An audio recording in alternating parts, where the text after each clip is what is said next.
Good evening and welcome to another edition of Colorado Outspoken. I'm Stephen Montez.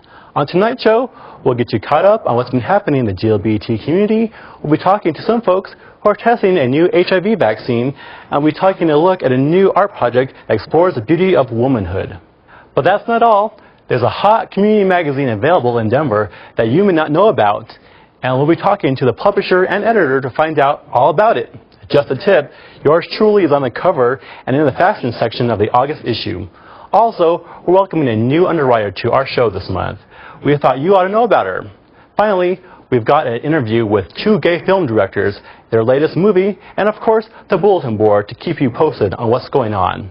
So, let's get started. First up, here's Darrel Johnson exploring volunteering for the new HIV vaccine trials. Good evening. We're here to discuss an HIV vaccine trial that is currently happening in the Colorado area in conjunction with a national study. And with us tonight we have Ken Miller, who has been working with gay men's health issues for approximately 30 years and has been actively involved with an HIV vaccine research for the last 10 years. And we also have a couple of the local trial participants. We have Ray Acasio and Brennan Sheets. Thank you so much for being with us tonight. Thank you. So let's talk a little bit about what this HIV vaccine trial study is and who's administering it and things like that. And I think Ken would probably be the best one to answer those questions. Great, certainly. Well, first, thanks for having us here. And I want to thank our volunteers on two levels. One, for being volunteers for the study. It's a big commitment, and it's a big step toward finding a vaccine that hopefully will protect people. And secondly, thank them for being here tonight, giving up their free time to come here and participate in this very important discussion. This study started in November. It's one of a series of studies we've been doing in Denver for the past 10 years.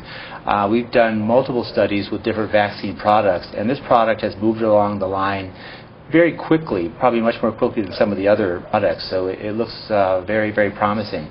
The study started here in November. It is by Merck and Company Incorporated, the pharmaceutical company, and it's being conducted at the Colorado Prevention Center at 8th and Sherman. We started enrolling in November, and we currently have a goal of getting 120 participants enrolled, and right now we're standing at about 70 participants. And I must say that the response from the Denver community has been great. We are among the top 5 enrolling sites in the world. Actually, the study is being done in this country, the Caribbean, South America, and in Europe. People can find out about the study at our study website, www.stepstudies.com, which lists all the study sites that are currently conducting this very important study. It's really, really heartwarming to see the response we've gotten from our community here in Denver. So how many participants are there nationwide? Or you actually said an international study. It's an international study. How many participants? I think the goal is around 2,000 or so nationwide. It all depends on how long it takes to enroll and the difficulties that certain sites are having enrolling. Some cities, because they have not previously been doing vaccine studies, don't have the infrastructure or the community support, so it's been very difficult for them to get up and running. And some of the international sites have also infrastructure issues, refrigeration, transportation, mailing, things that we take for granted here in this country, but in other countries like in Africa and South America and the Caribbean, it's very difficult. So in the local study, why don't you folks, Ray and Brennan, why don't you tell us a little bit, first why don't you tell us, Ray, how you got involved in the study and what it entails to be a participant in this study? Sure. I met Ken at a place where I used to work, and he came in to post the flyer and business cards. And I thought what a great opportunity it would be to become part of a larger community and to do something that I thought was much greater than myself, to help out everyone in the world, essentially. And Brennan, how did you become involved in the study? Well, there was an ad in the Metro Mode, and my friend Belle is actually one of the people that helps get the Metro Mode up and going and sends it out and everything. So I read it once a month. And I saw the ad there, and I felt, well, this is a great opportunity for me to, help out. And I have, personal history with the problem of HIV, so I felt that this was a good way for me to give back. So what is some of your personal history of what sort of prompted you to become involved with this? Well, I met a boy about 2.5 years ago, and it was at the time while I was peer counseling. And he called me up and told me he had AIDS. And I was really shocked because most of the things that I had been dealing with were people, dealing with divorced parents, people, not able to focus on studying. So I was able to talk to him, and after a while we became really close, and his mom would actually fly the both of them up each year to Denver, and we would stay together, and we would spend the entire summer together. I actually proposed to him the last day he was in Denver, and he actually passed away December 14th. And this was someone that you knew that contracted the virus when he was quite young? Yeah, he actually contracted the virus when he was about 13. He was raped by someone he knew, and he didn't report it or tell his parents right away, so it progressed rather quickly. And you yourself, you're quite young. Are you one of the younger participants in the study? I would have to say so, since I started it about 2-3 weeks after my 18th birthday. Terrific. Thanks so much for becoming involved. How hard is it to be a trial participant? I mean, do you have to go to the doctor to get labs a lot? I mean, what does it take from you personally as far as the time commitment and stuff like that? It doesn't take much, actually. Most of my visits are no longer than an hour. And at first, when you first become a participant, you go a lot more frequently. I've just received my third and final shot injection, and now I'll probably go every 6 months, and they'll monitor my blood, they'll monitor my immune system, stuff like that. So it's just every 6 months, so that's not really that much of a time constraint? Not at all. Time commitment. And we should point out that this trial study is just for HIV negative individuals. Right. It's for people that are HIV negative between the ages of 18 and 45 and potentially at risk of getting HIV. So what kind of things do you do to ensure that the vaccine participation itself is not how should I say this? It's not really the danger of the study participants, that the vaccine itself isn't a danger. I mean, what steps do you take to assure them? We go through a very strenuous exercise in the very beginning of the study, going through what's called the informed consent process. It can be somewhat tedious, as these guys could probably attest to, but it's a very important process. The informed consent is a document that lists all the rights and responsibilities of study participants, what benefit it is to them, if there is a benefit, and the risk associated with it. We make it clear in the very beginning any possible problems that could happen to the person. We don't want this to mess up someone's life. If it's going to mess up your life, we don't want you to be in the study. We want this to work good for you.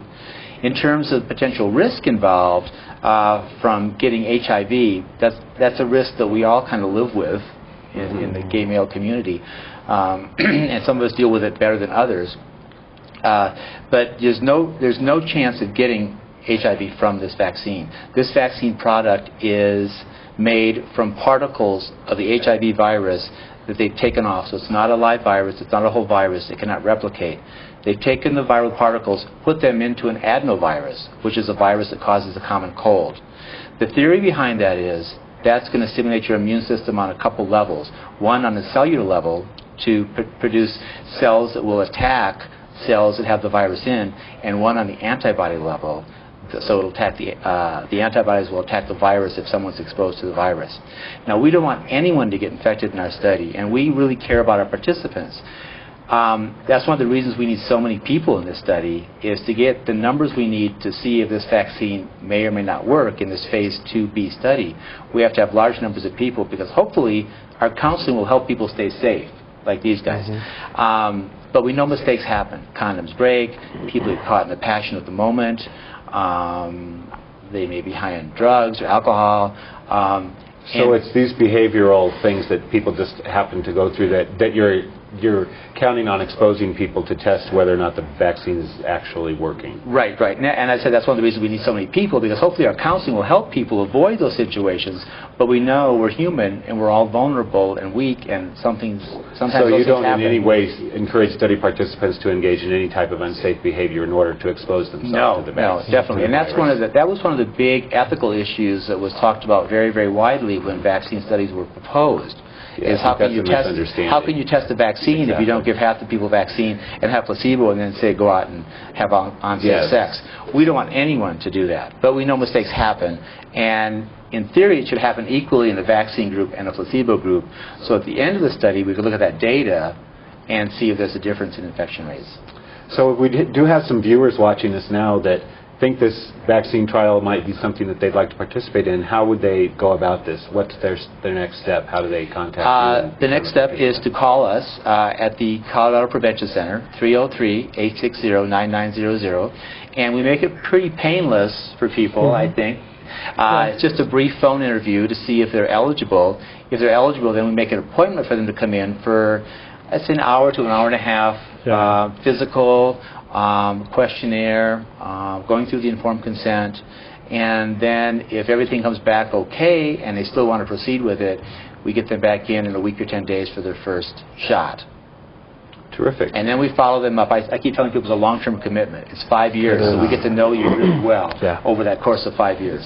So that's how long the trial is, and that it'll be at least that long before a vaccine is developed. And this is just one step of the trial, so that doesn't even mean the vaccine will be available at that point. This is a phase 2B, meaning it's gone through phase 1 and phase 2A, and it's gone to phase 2B, which looks at safety, immunogenicity, and efficacy. Does it actually protect people?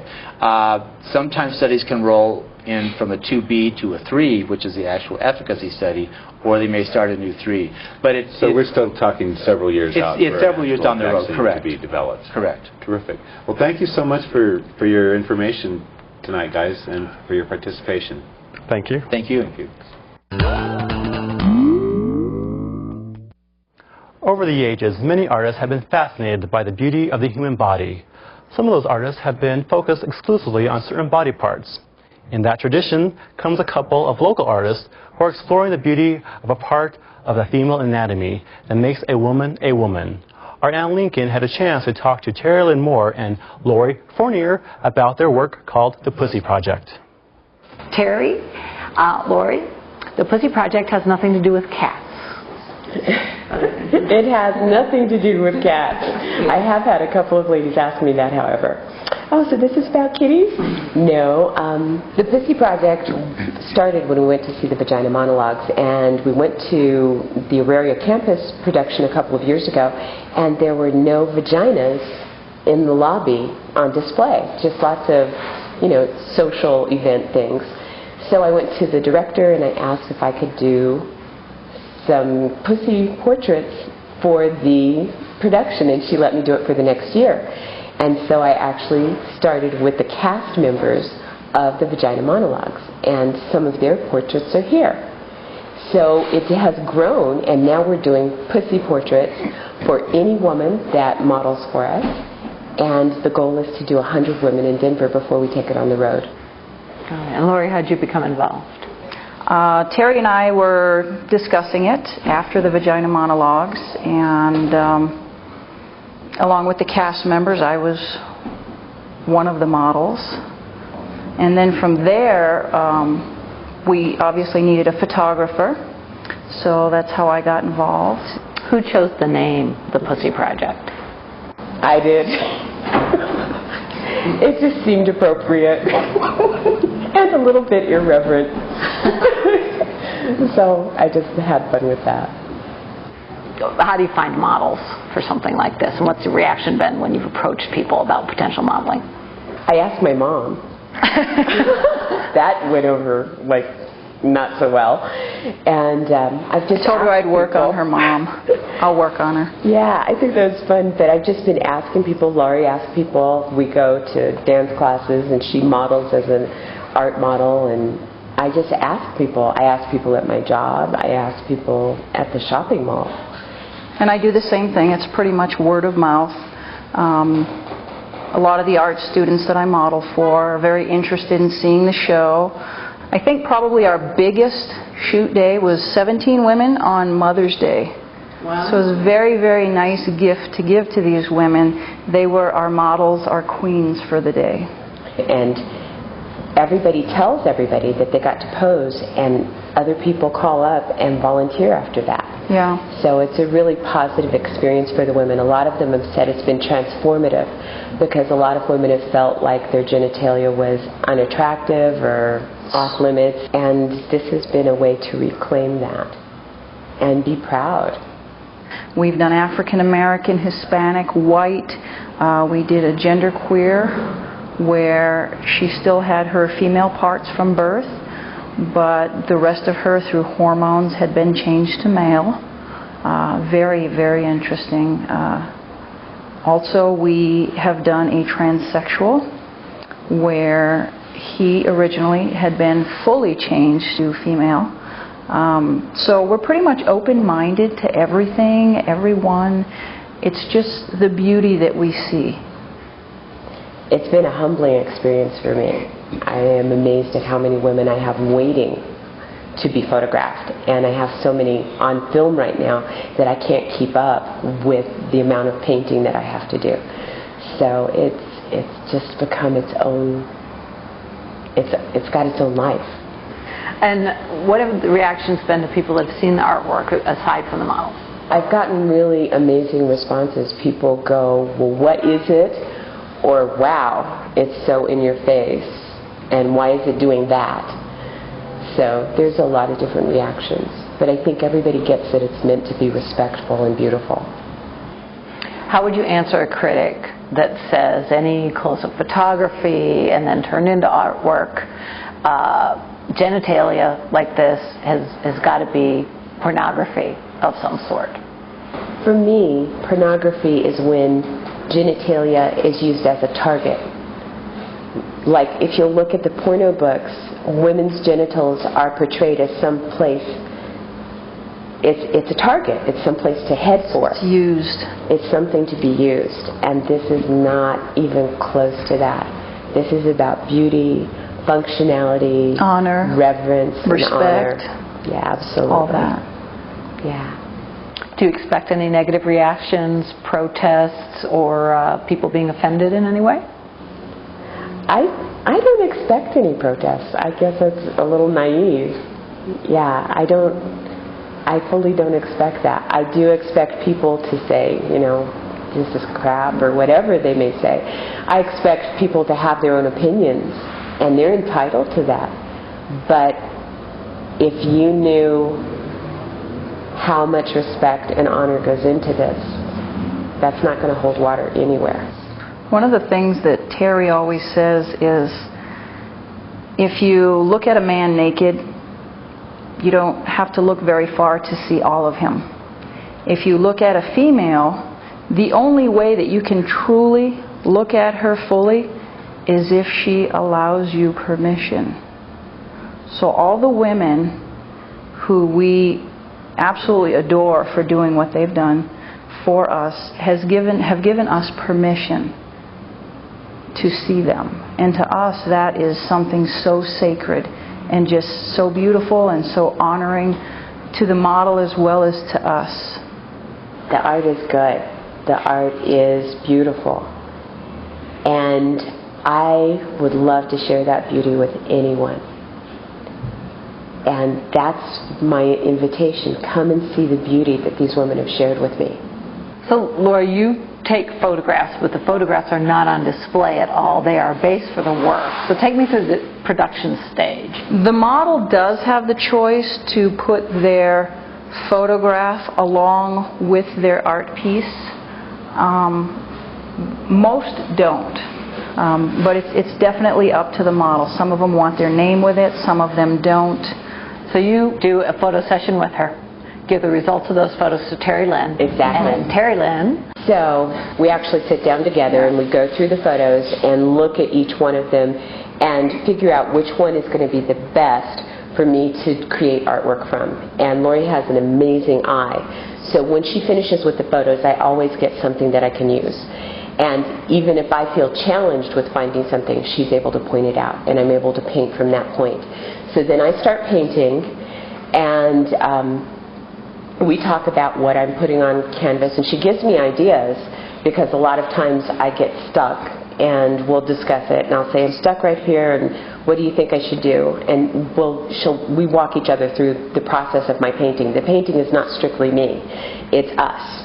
And so every piece that's here is based on the photo and based on our conversation. After the photos are all done, I actually sit down with the women and we actually go over their photos. And I show them the one that I used to create their artwork.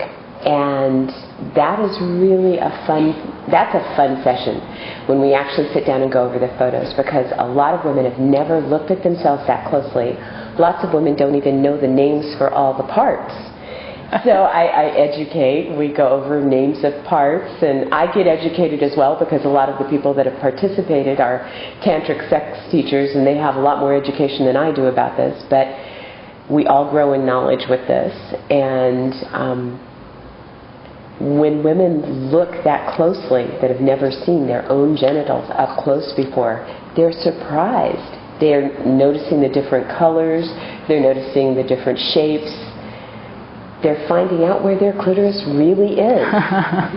And didn't one woman break down and cry when she saw it? It was so beautiful. She thought it was lovely. Yeah. And she was like, nobody's ever shown me what that was. And I was like, wow.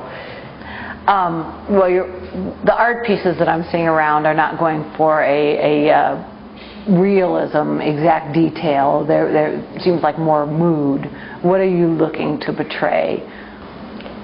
I look for structural beauty. Having the profile, I also really try and get an idea of the woman's personality. So I try to get that on canvas, and that's really important to me. And I try to get, like one of the ladies had 5 children, and I wanted to capture the fire in this woman of creativity. And these 5 children are amazing. They're amazing human beings. And for her to help produce that in the world is just a divine honor to see that and to have her share that. So that's what I'm trying to get, is their spirit and who they are. And what would you two like to do as artists beyond or after the Pussy Project? Are we going to see a Peter Project? Are we going to see Breasts Ahoy? I don't know that I'm the artist for the Peter Project, but I would like to see this on Broadway. I would really like to see this in conjunction with the Vagina Monologues, which was the original inspiration. But I'd also like to see this benefit women. I'd like to see this become something that funds and benefits women. So that's my goal for this, is that it will go somewhere and be a part of the community. The recent opening of the Pussy Project exhibition was the largest in Denver's Santa Fe Art District in more than 25 years, drawing more than 1,000 attendees. The exhibit is currently open to the public at the Den Gallery, located at 757 and 1/2 Santa Fe, right here in Denver, and it runs through September 8th. For more information, please visit the official website at thepussyproject.org or call 720-252-8937. Colorado's own Focus on the Family is gearing up for the fall elections, and a group in New Orleans is trying to turn back 30 years of gay progress. That's just some of the issues you need to know about. Here's Rick Miller to fill you in.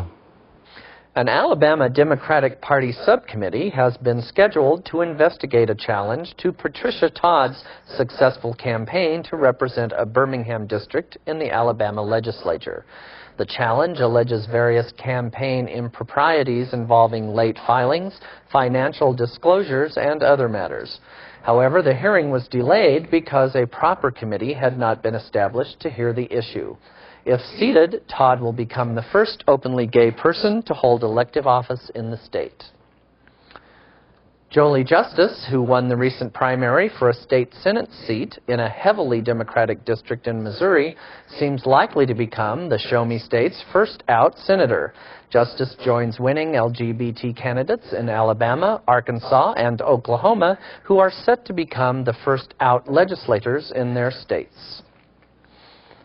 In the church, Reverend Bradley Schmeling of St. John's Lutheran Church in Atlanta may be asked to resign. When Schmeling became pastor of St. John's 6 years ago, his homosexuality was no secret to the hierarchy of the Evangelical Lutheran Church in America. He was single then, so it didn't pose a great problem. Now that he is in a committed relationship of 2 years, Atlanta Bishop Ronald Warren has responded by calling for a committee to review evidence, listen to witness testimony, and ultimately decide whether to discipline the 43-year-old pastor. A well-known Anglican cathedral dean in the United Kingdom and his male partner have entered into a domestic partnership.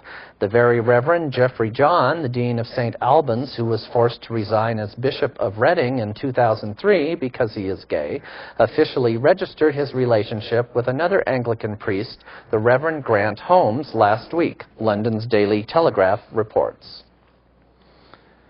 Colorado Springs-based Focus on the Family and its founder, James C. Dobson, are coordinating a massive voter registration drive to mobilize religious supporters in 8 battleground states: Maryland, Montana, Tennessee, Michigan, Ohio, Pennsylvania, New Jersey, and Minnesota. The program will be conducted via church publications and booths set up outside during church services. Focus on the Family also organized a protest at the recent American Psychological Association's convention in New Orleans. About 24 picketers took part to oppose the APA's stance on homosexuality and want the APA to reverse its 1974 decision removing homosexuality from its list of mental disorders. Dr. Clinton Anderson, director of the Lesbian, Gay, and Bisexual Office of the American Psychological Association, said the APA's position is that homosexuality is not an illness and therefore not in need of a cure. The association is not opposed to people who decide to try to change their sexual orientation if it's an autonomous decision, but would question the motives for such a desire, he said. There was never been a well-designed study to show that people can change. Our concern about the so-called conversion therapy is that it isn't supported by science. There is simply no sufficiently scientifically sound evidence that sexual orientation can be changed.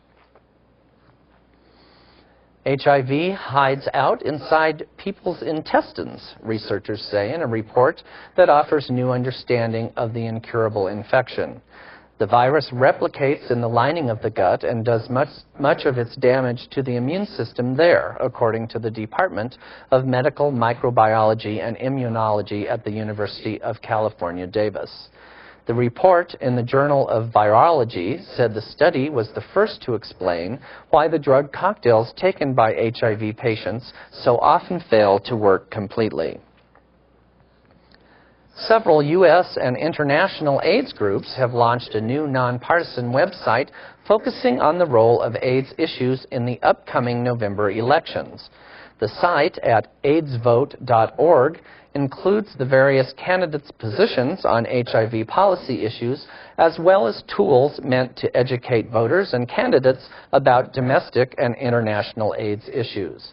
aidsvote.org is a project of the Campaign to End AIDS, a national grassroots project dedicated to ending AIDS through galvanizing HIV-positive people and members of the communities hardest hit by the epidemic. And in sports and entertainment, an all-male team, San Francisco Tsunami Swim Club, has been denied a chance to perform at a synchronized swimming exhibition at the FINA World Masters Championships at Stanford University, because the sport's governing body considers it to be a female-only activity.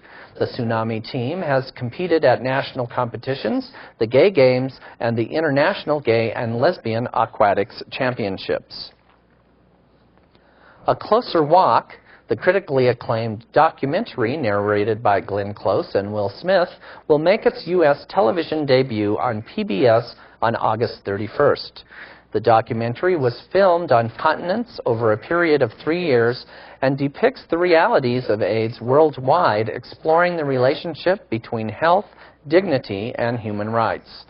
A Closer Walk features interviews with the Dalai Lama, Bono, and Kofi Annan, and musical contributions by Annie Lennox, the Neville Brothers, Eric Clapton, and Sade.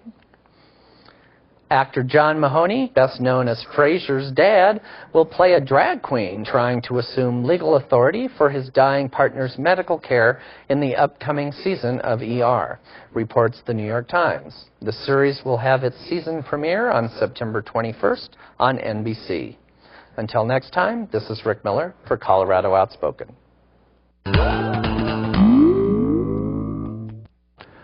Colorado Outspoken depends on the generosity and support of our volunteers and underwriters. When a new underwriter joins our family, it's a big deal, and we think everyone should have a chance to get to know them. Dr. Sharon Russell, a dentist with a practice in Cherry Creek, has recently pledged her support to Colorado Outspoken. As part of our series highlighting gay and gay-friendly businesses, here's a look at Sharon Russell. Hi, I'm Fauna. It's one of the anchors here at Colorado Outspoken. So often the media only portrays one view of the gay community, and that's usually at Pride when, let's face it, most of us are naked. So here in Colorado Outspoken, we want to show the depth and the breadth of the gay community by highlighting the professional lives of some of our members on this new segment we call Highlighting Gay Businesses. Today I have the pleasure of introducing you to my dentist, Sharon Russell. So let's look at her office and see what she has to offer. My name is Sharon Russell. I'm a dentist here in Denver. I graduated from the University of Colorado School of Dentistry in 1985, and I've been practicing here in the Cherry Creek area for 21 years. Unique, I think, in that we have a very small practice and we give a lot of individualized personal attention to each patient.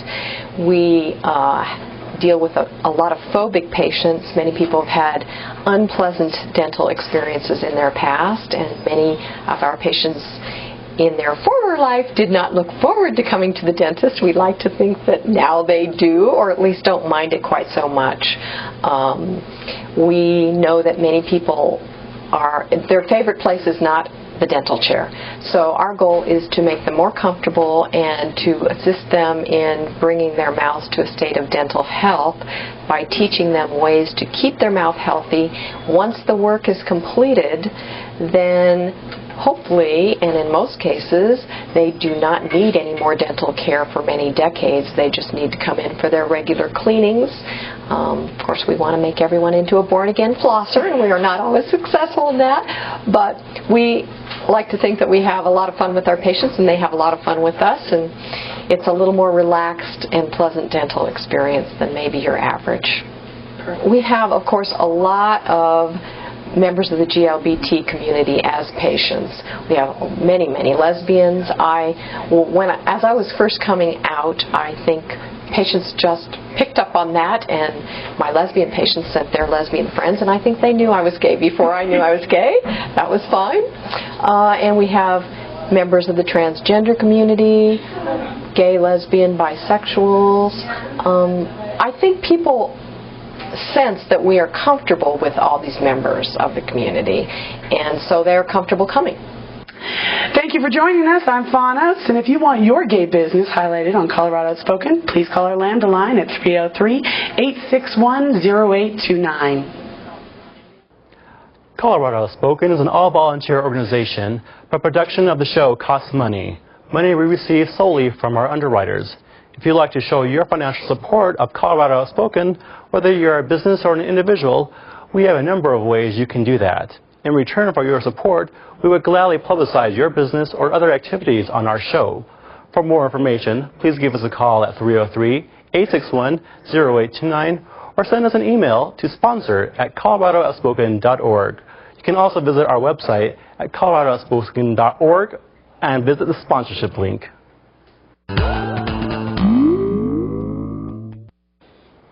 A new community-focused magazine has hit the streets here in Denver, and it's called Metro Mode. What is it? How is it different? Where can you get it? Hey, inquiring minds want to know. And did I mention that I'm on the cover and in the fashion section? We've invited the publisher and the editor of Metro Mode to tell us all about it. Darrel Johnson takes it from here. Good evening. I'm here tonight with the publisher and editor of Metro Mode magazine. Metro Mode is a magazine that you might have seen at some of the local gay-friendly businesses, bars, clubs, and restaurants around the area. They've been publishing now for a couple of years. And with me tonight are Bill Cameron, he's the publisher of Metro Mode magazine, and Luis Cisneros, the editor of Metro Mode. Thanks so much for coming to join us this evening. Thank you. Thank you. I just wanted to ask you a few questions to get started. Tell me a little bit, Bill, what is Metro Mode magazine? Well, Metro Mode is a GLBT publication that we're trying to also kind of cross over a little bit into mainstream. It's just for everybody. It's kind of a fashion magazine for Colorado and Denver specific. And when did you start publishing? Our first issue was in January of 2005, and then I had to wait a few months. We brought it back in September, and that was our second issue, and we've been publishing ever since. So, who are the principals involved in Metro Mode? Well, there's myself, and then there's Luis Cisneros, who is the editor, and then we have Jason Gilmore, who is our art director, and then we have a host of other people like freelance writers, photographers, and our distribution drivers, which is very key for us as well. So. Luis, what's the demographic target audience for this magazine? Well, I think the title probably says that quite a bit. It's urban. It's focused on the city, although ultimately we intend to move out beyond Denver. And our demographic, again, is mostly GLBT, but not absolutely. To what other demographics do you think it would appeal? Well, we have a variety of articles on topics that would appeal really to anybody who lives in the Denver area, who is interested in culture, in just life. So you're just an arts entertainment community sort of information type magazine. Right. Terrific. What types of content and articles does Metro Mode contain? We have some fairly regular things like reviews of music, reviews of movies and theater, art and gallery, restaurant reviews, and then our features tend to change from issue to issue, but we try to make them seasonal and topical on a variety of different things. So recently we've looked at the local media and national media that are aimed at GLBT audiences, for example.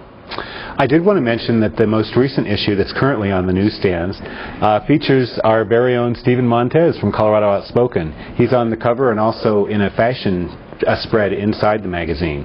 So that's the kind of things you're trying to include in the magazine, sort of make it a real wide general appeal? Exactly. Terrific. Let's see. Can you give me some examples of recent features that you have covered, some of the happenings going on here in the community that you have covered for the magazine? Oh, sure. We've been real fortunate in some of them. Back in April, we had Josh Novak, who was a local indie rocker in town. I believe he has 2 CDs out, and we were fortunate enough to sit down and talk to him on a section we call On the Spot. It's our interview section. And then we've also talked to people like Romaine Patterson, she used to be a barista at the Diedrich's Coffee House on 9th and Downing, but now is a talk show host on Sirius Radio. So we got to sit down and talk with her in this current issue. Terrific. What kinds of standard stuff are in each issue? Some sort of recurring type of columns that people can expect to find. Luis, do you know anything about what those? I had mentioned a number of them that we, for example, we try to review 2 or 3 books, 2 or 3 CDs with each issue, and those are short takes. We look at movies and theater and gallery and restaurant things, and an auto. And we've also opened up to what we call M Club, or it's Metro Mode Out on the Town. Is basically like we did the Lana Garrett new show that she's got out at Screen Gyms, and then we did something on Dazzle Restaurant, and we're going to do some of the more local just hangouts that are GLBT friendly. We also do things on finance, nonprofit news, health, and then we always have, So you do cover other things other than just the sort of fluff pieces. You go into the more meaty type. Yeah, we've tried to really content. We've tried to really make it broad and interesting and appealing to everybody. Terrific. So how do you decide what goes into each issue? That also usually involves coffee, and the three of us, Jason and Bill and I, will sit down with some ideas that each of us have collected and just toss them out, really. And it's pretty fun to watch everything take shape. I've been with the magazine now. This is the third issue I've been involved with is the one we're currently planning. And ideas get thrown out, and we talk, and we say what we think about them, and they end up turning into other ideas and evolving. And pretty soon we have a pretty good layout idea of everything that we want to put in with the new issue. Well, how is Metro Mode different than what's generally available through the other publications that you can get in the community? I mean, what's different about Metro Mode? Actually, Louis, why don't you start on that one?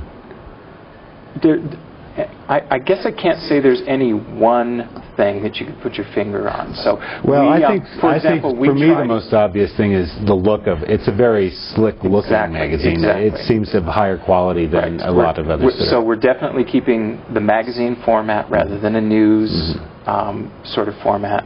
And I don't just mean newspaper. We don't run press releases and other sort of regular news that might be better gotten from a bi-weekly publication, for example. So we keep with the slick, the gloss, the color, all of that. We also are keeping it local. So we've stayed away from what some other publications do with more of a national focus that's sort of brought to Denver. And we start here in the city. And when we have something with a national focus, it usually, like the Romaine interview, it got its start here. And it ended up being about someone from New York because she was here. Denver has quite a history of many publications. A lot of LGBT publications have come and gone over the years. Bill, what do you think is different about Metro Mode that gives it more staying power and has more of a chance to succeed? You know, when you start this, not that anybody wouldn't have passion about it, but it's like somebody told me once, if you're going to go into theater, you need to live, breathe, eat it all. You've got to just give your life over to it. That's just the way it is. And, you know, you're going to experience some hard times. And, you know, at the beginning, I can't tell you some of the things that I would do to, you know, just make sure it kept going. And, you know, but it's just a passion to have it. And I think another good thing is the format, having it as a magazine. We don't really have a monthly publication for the GLBT community. Well, let's talk a little bit about that. Do you think that GLBT-specific publications are important, and why? I do. I think it's a good way that we can keep our issues out there in front of people, and rather than keeping it just GLBT focuses, as far as, you know, like not every article or column is going to have something gay specific in it.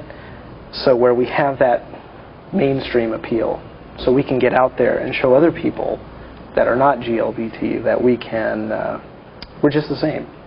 Has the general acceptance of GLBT people in general changed GLBT media? Or do you really have any? Do you have a history with that? Do you know? I have a history. I've been in publishing now for about 6 years. And, you know, I've seen it change a little bit. It always fluctuates, but, you know, there's kind of a good give and take. As you want to go Kaiser specific, there's just as many straight companies as there are gay companies that advertise in here.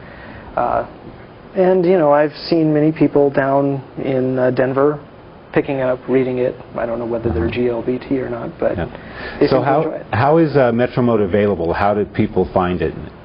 Well, we currently have about 250 locations throughout the Denver metro area. We do go slightly up into Boulder.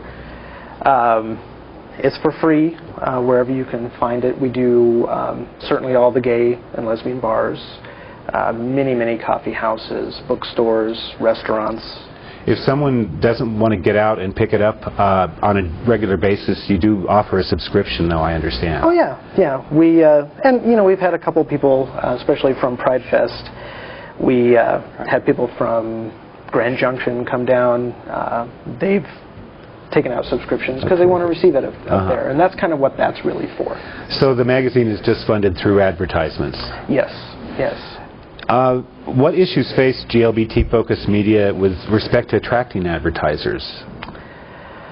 I think a really good success for us is that we have maintained a fairly clean palette. We don't, like in a lot of other publications, you might see escort ads in the back, or columns and all of those. Massage ads that have other endings with them. We don't do that.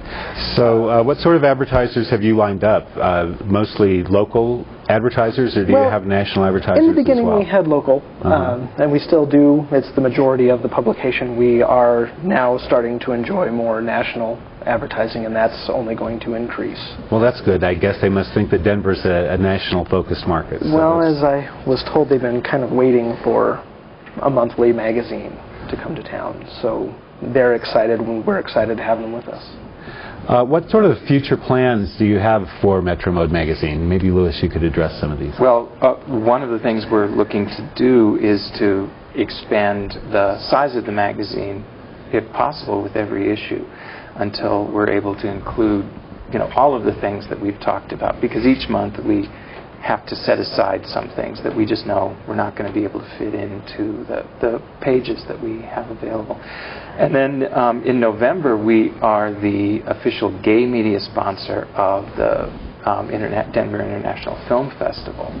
And so we're really excited about that, because that's going to bring a different focus to the magazine for a month, but it's also going to let us kind of put the other content, the other things that we have available in Metro Mode for people who pick it up only because of the film festival content. So that's really exciting, because it gives us a focus that'll probably bring some new eyes to our pages at the same time as being able to give wider exposure to the folks who've been writing for us for a while. Well, that sounds really terrific. We want to thank you so much for coming and telling us a bit about your magazine, and we'd like to wish you the best of luck. Thank you so much for being here with us this evening. Thanks for having us. Well, even with great publications like Metro Mode around to help us, there's still more stuff going on in our community that most of us can keep up with. That's why we have the bulletin board going on right now.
A dynamic duo of gay writer-directors has just produced their latest film called Quinceañera. Our film guy, Mark Thompson, caught up with them and caught their views on the movie. And lucky you, this is the movie we're giving away tickets for. Here's Mark with Westmoreland and Richard Glatzer.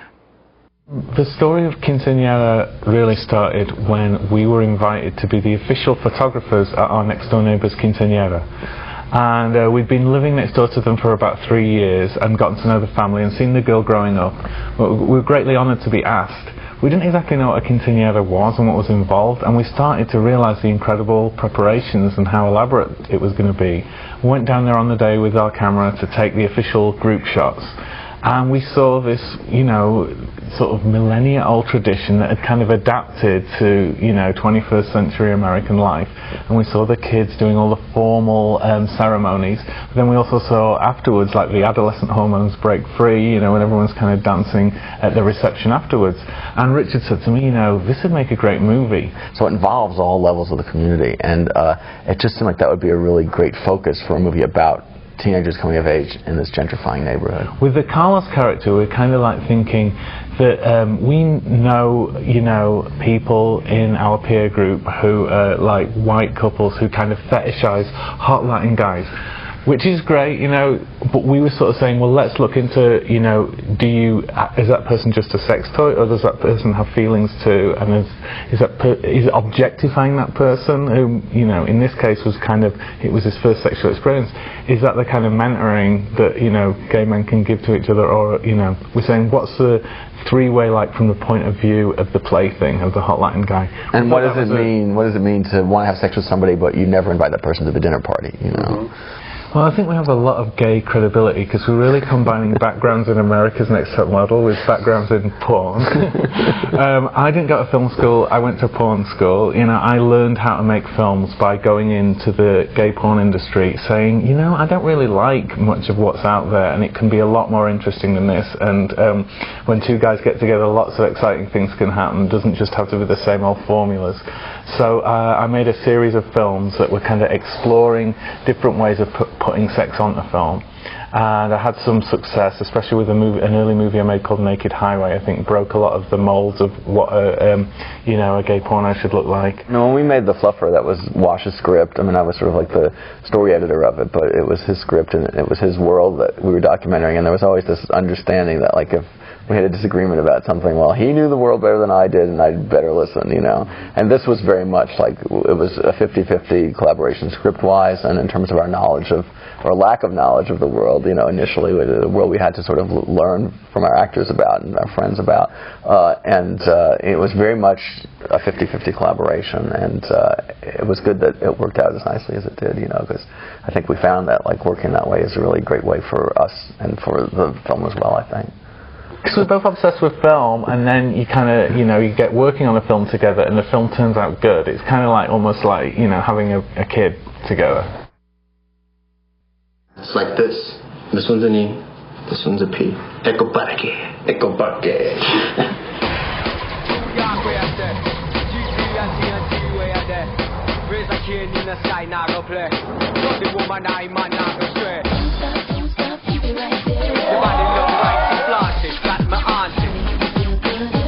Your hair looks funny like that. That's a nice comment. Bonito. Como que le queda un poco apretada. Just kind of wanted a new dress for my quinceañera. Has she been eating a lot lately? No. Ay, Maria, I hope that I'm wrong. Mija, have you been with Herman? No, Mom, I haven't been with Herman. So beautiful. Nobody believes you, huh? No. 14 años. Yeah, nobody believed me about anything all my life. Because you're a liar and a thief. Después de la vergüenza que has traído a esta casa, a nuestra iglesia, que es peor. I tell you, Papa, I haven't been with the boy. Mientes, mientes. What's up with you? Nothing. Hail Mary, okay. You live in a whole other world, don't you? Get him, Hector! No, you do. It's my house, I can do what I want. It's my house now, too? No! What happened?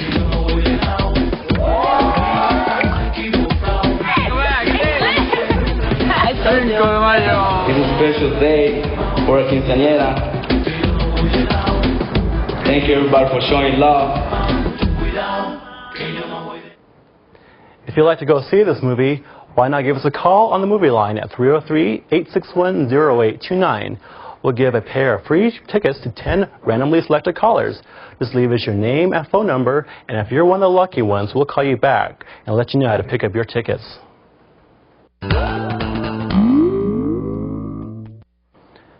Well, that's all we have for this edition of Colorado Outspoken. We hope you enjoyed it. Thanks for joining us. And don't forget, we'll be back here on Sunday, September 24th at 10 p.m. right here on KBDI Channel 12. We're also always available online at coloradooutspoken.org, where you can watch this show and other previous shows in their entirety. I'm Stephen Montez. Good night.